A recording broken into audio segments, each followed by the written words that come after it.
Imaginez que quelque part derrière une vieille grange, un arbuste fruitier porte chaque année des paniers pleins de fruits sans que personne ne l'arrose, ne le fertilise ou ne le taille. Pourquoi croyons-nous pourtant que les fruits sont toujours compliqués, sujets aux maladies et gourmands en travail? Pourquoi choisissons-nous des variétés qui ne fonctionnent qu'avec un sol parfait et un calendrier de pulvérisation? Et pourquoi presque personne ne connaît-il les plantes qui produisent de manière silencieuse et fiable, même les mauvaises années? Restez à l'écoute, car le top 1 va vous montrer tout de suite à quel point la récolte peut être simple, sans drame. Top 1. Cerisier de Nankin.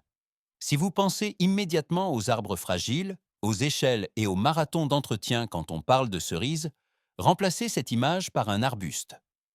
Le cerisier de Nankin ne pousse qu'à environ 1,8 à 3 mètres de haut. Vous récoltez donc confortablement depuis le sol. Dans l'original, il est décrit comme étonnamment rustique, jusqu'à environ moins 40 degrés Fahrenheit, et pourtant il produit fidèlement chaque année. Ces petits fruits légèrement acidulés sont parfaits pour les gâteaux et les confitures. C'est précisément pour cela qu'il y est loué. Il est originaire du nord de la Chine et est habitué aux hivers rudes. Il s'adapte aux sols pauvres et sableux, supporte la sécheresse, tombe rarement malade et ne nécessite pas de chouchoutage constant. Et alors que de nombreuses plantes fruitières vous font attendre éternellement, il démarre vite. Après 2 ou 3 ans, c'est déjà parti. Ajoutez à cela ces fleurs roses au début du printemps, avant même que le jardin ne se réveille vraiment. Planter une fois, laisser s'enraciner, puis récolter, sans échelle, sans drame. Imaginez-vous sortir un jour d'été avec un simple bol et avoir terminé en quelques minutes. Pas de taille compliquée, pas de contrôle constant. C'est précisément cette simplicité qui le rend si précieux pour les jardiniers paresseux dans le texte. Top 2. Kiwi rustique. Oubliez les kiwis duveteux du supermarché. Le kiwi rustique porte des petits fruits à peau lisse, de la taille d'un gros raisin, et vous pouvez les manger avec la peau. La première bouchée est souvent étonnamment sucrée, comme un encas cueilli directement sur la clôture. Dans l'original, l'accent est mis sur la croissance. C'est une liane avec un vrai rythme, capable de recouvrir complètement une clôture ou une tonnelle en seulement quelques années. Vous le plantez une fois, lui donnez un support solide, et il grimpe comme s'il avait un plan. Lorsqu'il produit, généralement vers la 3e année selon le texte, la récolte devient soudainement facile. Vous passez devant, cueillez quelques fruits, et le jardin semble généreux. La seule tâche reste de le contenir, car sinon, il veut tout envahir. Plus de verdure, plus de récolte, moins de travail. Et pendant qu'il verdit tout, cela ressemble soudain à un jardin planifié, même si vous ne laissez pousser qu'une liane. Qui aurait cru que l'intimité et les fruits pouvaient se trouver au même endroit? Top 3. Plaque minier d'Amérique. Le plaque minier d'Amérique est, dans l'original, la grande récompense automnale pour les patients. Si vous ne connaissez que les fruits du magasin, vous le sous-estimerez facilement. Mais lorsqu'il est vraiment mûr, il est décrit comme sucré et riche, presque comme une prime naturelle au caramel. L'argument le plus fort est sa robustesse, car il est originaire de l'Est des États-Unis et est donc adapté à des conditions très variées. Le texte indique qu'il supporte la chaleur, le froid, la sécheresse et l'humidité étouffante. Au début, il a besoin d'un peu d'eau, après quoi, il est présenté comme étonnamment facile d'entretien. Le point crucial est le timing. Vous devez attendre que les fruits mûrissent complètement. Sinon, les tanins vous crispent la bouche.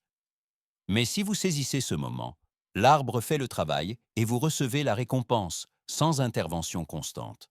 C'est précisément là son attrait. Beaucoup appellent cela démodé, mais c'est exactement le but. C'est un arbre qui ne réclame pas constamment de l'attention. Vous attendez la maturité, et quand elle est là, chaque fruit ressemble à un cadeau. Top 4. Prunier maritime. Le numéro 4 est le prunier maritime, Beach Plum, et son nom évoque la côte car c'est là qu'il brille vraiment. Dans l'original, il est décrit comme une plante qui fonctionne même dans les conditions les plus difficiles. Le sol sableux n'est pas un problème pour lui. Il adore les embruns salés et il se moquerait de la sécheresse. Il s'intègre donc parfaitement dans les coins où d'autres arbustes fruitiers échouent.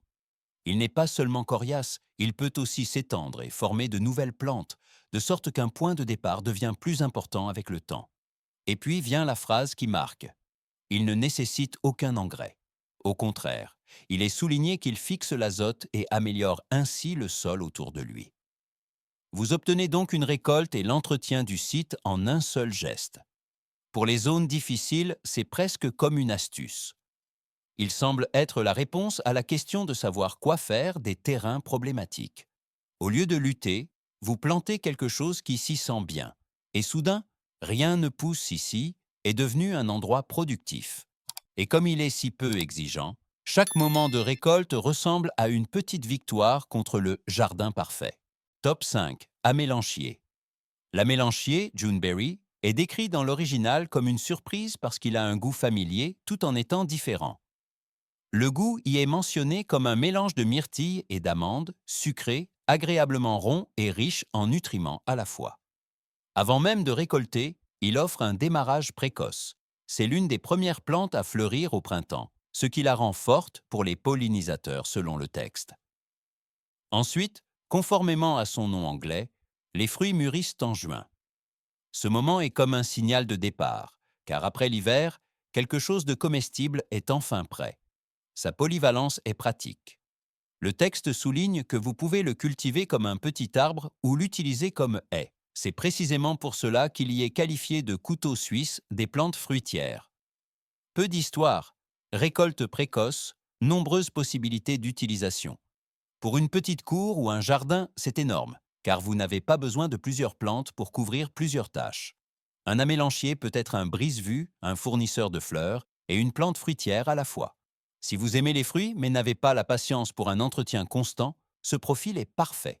Vous le plantez, le laissez pousser, et la saison démarre plus tôt que vous ne le pensez.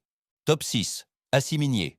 À partir du numéro 6, cela devient vraiment intéressant dans l'original, car l'assiminier, pawpaw, semble venir des tropiques. Son goût y est décrit de manière très imagée, comme de la banane mélangée à de la mangue, avec une texture crémeuse et onctueuse, presque comme une crème anglaise. Et puis le rebondissement. Il pousse naturellement dans l'est des États-Unis et est donc adapté aux vraies saisons. Le texte souligne que ces grandes feuilles contiendraient des substances naturelles que les insectes évitent et que les chevreuils ne le toucheraient apparemment pas. De plus, il est décrit comme résistant au froid et s'adapte bien à l'humidité. On obtient ainsi une plante au goût exotique, mais qui semble étonnamment simple au jardin. Vous le plantez, le laissez pousser, et un jour vous tenez un fruit à la main qui a un goût de vacances, sans le climat des vacances. C'est le moment où l'on tend un fruit à ses amis et où l'on observe leur regard étonné. Comment quelque chose peut-il avoir un goût si tropical et pourtant pousser dehors dans son propre climat? C'est précisément ce mélange d'exotisme et de robustesse qui rend l'assiminier si spécial et si difficile à oublier dans le texte. Et une fois que vous l'avez goûté, vous comprenez pourquoi le texte le place comme un tournant dans la liste. Top 7. Cornouiller mâle. Le cornouiller mâle est en fait un arbuste d'ornement, mais dans l'original, il est clairement sous les projecteurs en tant que plante fruitière. Ses fruits sont plutôt acidulés, et c'est précisément ce qui est décrit comme un avantage, car ils sont parfaits pour les confitures, les sirops et même un cuir de fruits traditionnel d'Europe de l'Est.